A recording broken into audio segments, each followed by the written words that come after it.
What's going on, everyone? It's Justin here, and today I'm really excited to bring you an unboxing of the brand new MacBook Pro 16-inch for 2021. So Apple did announce some new computers last week, whether it was a redesigned 14-inch or the 16-inch, but with that also came two new processors, the M1 Pro and the M1 Max. And as someone who's been using M1 computers since it released last year, whether it's the M1 MacBook Air or the M1 iMac 24-inch, I've already been very impressed by the amount of power that they're able to deliver for those who are really in the creative field and demand the pro level of power. This is a computer that we have been waiting for. Whether it's the CPU and GPU cores or the unified memory upgrades, the other exciting aspect of this MacBook is also in the hardware itself. Not only does it have all the ports that we know and love brought back after many years of waiting, but at the same time, you also have a great display that has a lot of the traits of the Pro Display XDR and also the Liquid Retina display on the iPad Pro. If you guys enjoy early unboxings and first look of Apple products like this, just go ahead and subscribe to the channel, drop a like on this video, and also leave a comment down below if you have any questions of this new MacBook or your favorite new feature, and have your post notifications on to be notified when the video is uploaded right away. So in front of me, I have the 16-inch model in the silver color, and I like the fact that the keyboard is like the contrasting black around the actual area. And on the sides, there's also like the ports, which we're gonna go over. But in front of me, in the spec side of things, this is actually the M1 Pro processor with the 10-core CPU and the 16-core GPU, paired with 32 gigabytes of unified memory and 1 terabyte of internal storage. So let's just flip it around here and just slide the box up. And there we have it. So yeah, here's the computer itself. And I think what a lot of people are wondering is like the overall thickness and like the form factor of it. Because as you might know, over the years, Apple has gone to like a very thin kind of approach of the MacBook Pro 15-inch and the 16-inch, which presented some thermal issues. And I think for anyone who is purchasing a 16-inch computer with like the upgraded specs and everything that we had the options for before, you really do want that power, and having that additional thickness, whether that gives you better power, thermals, and battery life, this all kind of does come together full circle to exactly what the consumers and the professional lineup of users are looking for. So yeah, here's the actual MacBook itself. We're gonna take a look at this before we go into the actual accessories and the power adapter. But yeah, it looks like they have gone to like a recyclable kind of paper finish. And I think the biggest thing that I noticed from this MacBook is that they've really gone back to their roots.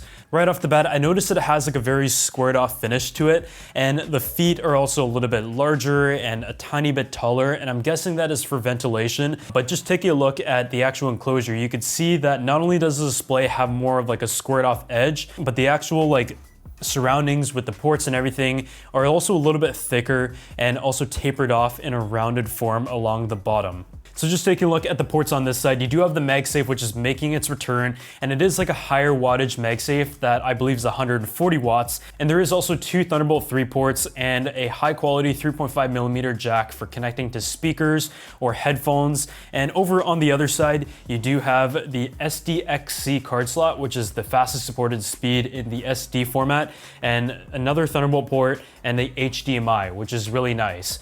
Just look at the computer though, when it comes to like the overall design impressions, I think it looks really beautiful. And even though they've really like simplified it and gone back and it is noticeably thicker than before, I feel like for all the reasons of the ports, the power and all that, it is all for good reason. And even with the display, this is a very, very incredible display. And as someone who uses a Pro Display XDR for video editing on an everyday basis, it is just amazing that you do have those features with the contrast ratio, the brightness and everything, also paired up with the 120 Hz refresh rate. So now we've got the computer opened up. You can see that there's this contrasting color that I was talking about where the entire keyboard area is in the black finish.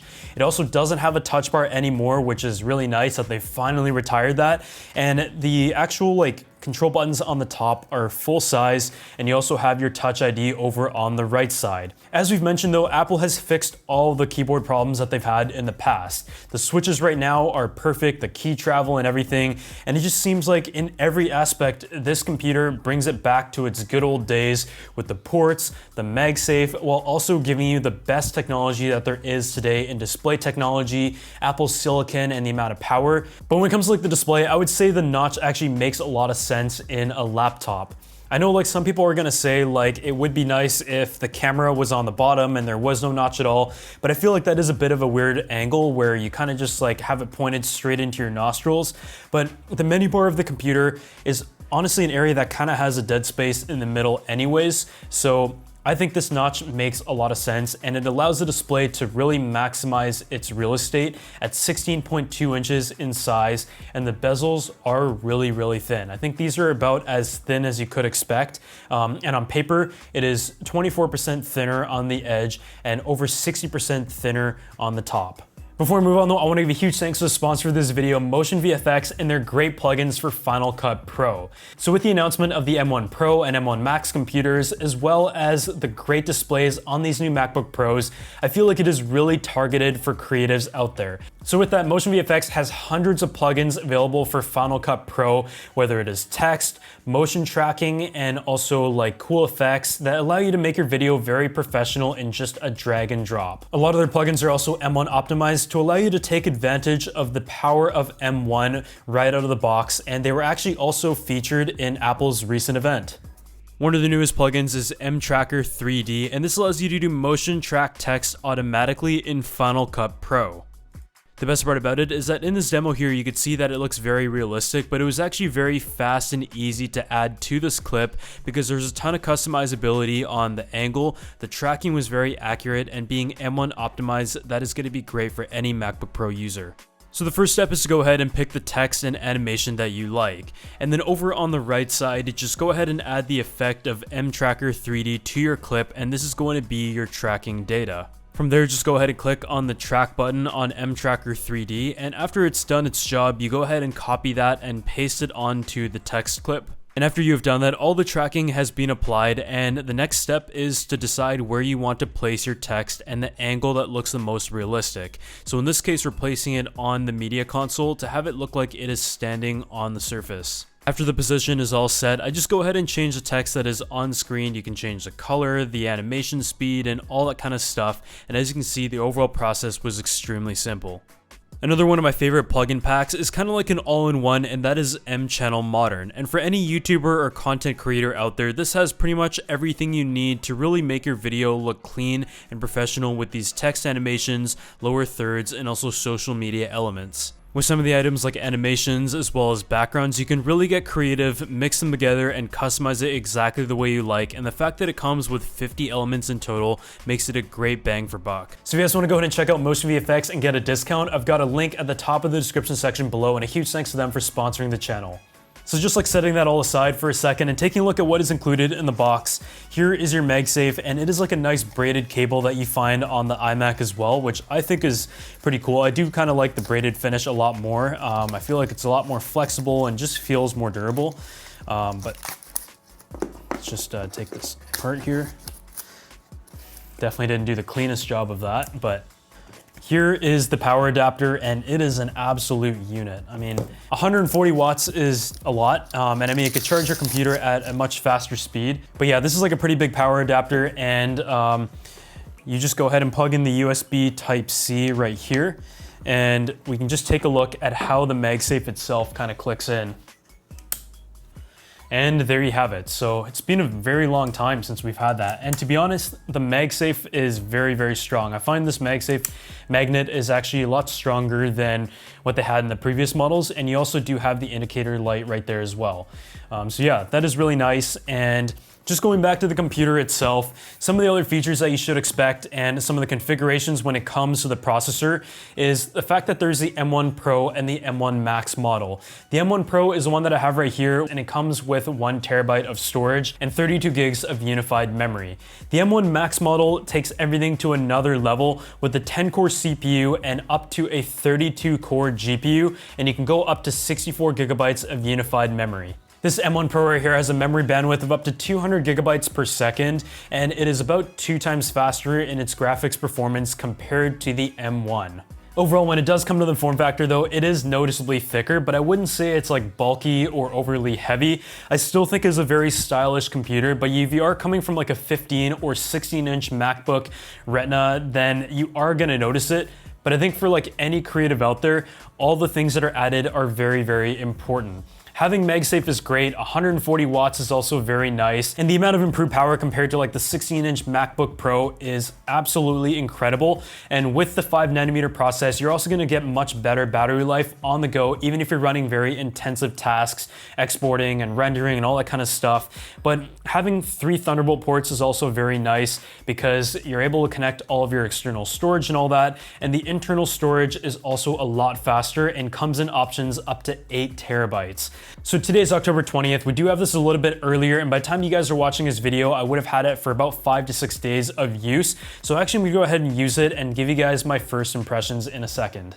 So after having this MacBook Pro 16-inch for a few days and having some time to use it, I want to give you guys like a first impression. This is absolutely not a review of this computer. I'm not going to go into any like numbers and how much time it took to export compared to like the other M1 computers, because I simply haven't had the time to do that. I just want to integrate it into my workflow right away and see just how fast it is beyond the numbers and all that kind of stuff.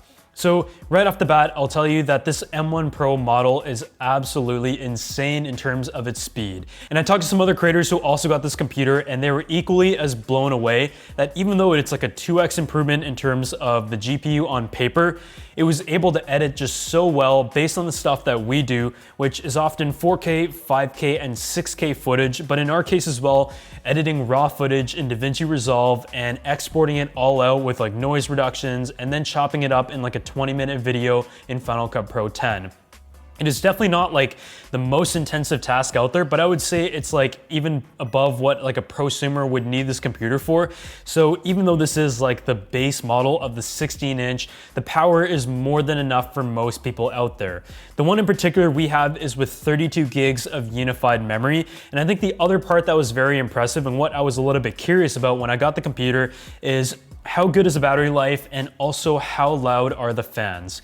And in the past, whenever I had like a large MacBook, and for many years I did use the 15 or 16-inch MacBook as my main system, the fans would always ramp up all the time. Even if it was plugged in and all that kind of stuff, it was just always on.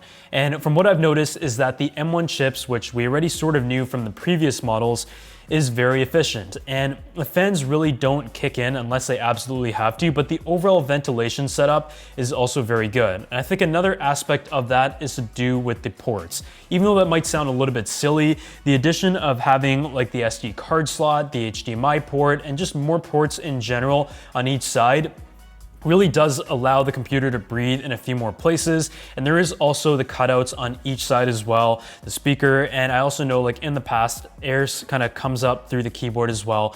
But generally speaking, the ventilation of this computer is very good.